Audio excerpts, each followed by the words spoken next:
তো গাইজ আজকে আনবক্সিং করব কিছু নতুন আর্ট সাপ্লাইস অ্যান্ড কী সাপ্লাইস আনবক্সিং করব দেখতে থাকো অ্যান্ড লাস্টে আছে একটা ইন্টারেস্টিং প্রোডাক্ট গেস করতে থাকো সেটা কি।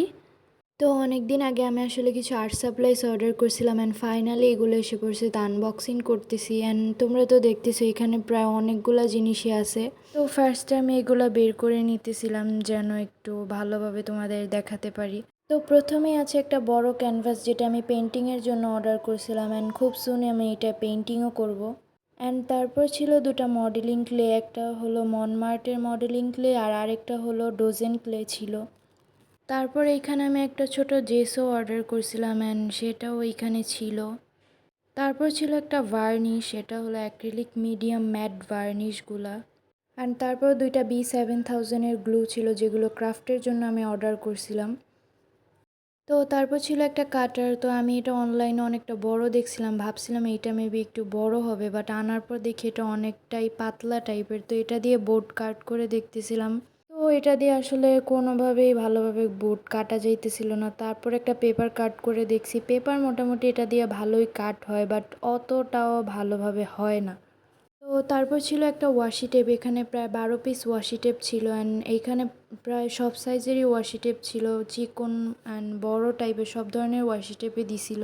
তো তারপর ছিল গাইস আটা, আরে না না এগুলো আটা না, এগুলো হচ্ছে ক্রাফটের গ্যাপসুম পাউডার। এগুলো টেক্সচার পেন্টিংয়ের জন্য আমি অর্ডার করেছিলাম, এই পাউডারগুলো দিয়ে আসলে টেক্সচার পেন্টিংগুলো করা হয়। তো সুন আমি ভাবছি টেক্সচার পেন্টিং করব, তাই এগুলো অর্ডার করে ফেলছি। তো গাইস তারপর ছিল একটা জার্নাল বুক যেটার উপরে পেজের ডিজাইনটা আমার কাছে এত ভালো লাগছিল যার জন্য আমি এটা অর্ডার করে ফেলছি অ্যান্ড এর পেজগুলোও অনেক ভালো ছিল। তো তারপর ছিল গাইস দুইটা রেজিন, আমি রেজিন আর্ট করতে চাইছিলাম তাই দুইটা রেজিনও অর্ডার করে ফেলছি। অ্যান্ড দেন ছিল গাইজ মনমার্টের 18 পিসের অ্যাক্রিলিক পেন্টিং সেটটা। তো আমার কাছে কালারগুলো শেষ হয়ে গেছিলো তাই ভাবছি যে মনমার্টের কালারগুলো অর্ডার করে ফেলি, তাই এই 18 পিসের সেটটা আমি অর্ডার করছিলাম। তো গাইজ এখন আনবক্সিং করব সেই ইন্টারেস্টিং প্রোডাক্টটা যেটা আমি তোমাদের শুরুতে বলছিলাম, এইটা হইতেছে একটা ব্রাশ ক্লিনার। তো গাইজ আনবক্সিং করার পর দেখি যে এটার উপর একটা ম্যানুয়াল দিছে যে এটা কীভাবে কী সেট করতে হবে। আমি ভাবছিলাম যে এইটা মেবি আগে থেকেই সেট করা থাকবে, বাট খোলার পর দেখি এইগুলো সবটাই আলাদা, নিজে থেকে সেট করতে হবে। বক্স থেকে এই সবগুলা জিনিস বের করে নিছিলাম অ্যান্ড এখানে কিছু টুল দিছিল লাগানোর জন্য, স্ক্রু টাইপ অ্যান্ড অনেক কিছুই ছিল এখানে। তো ম্যানুয়াল দেখে ভাবছিলাম যে এটা ক্যামেরার সামনেই সেট করব, বাট যেহেতু পারি নাই তাই ক্যামেরার পেছনে এটা সেট করে আনছি।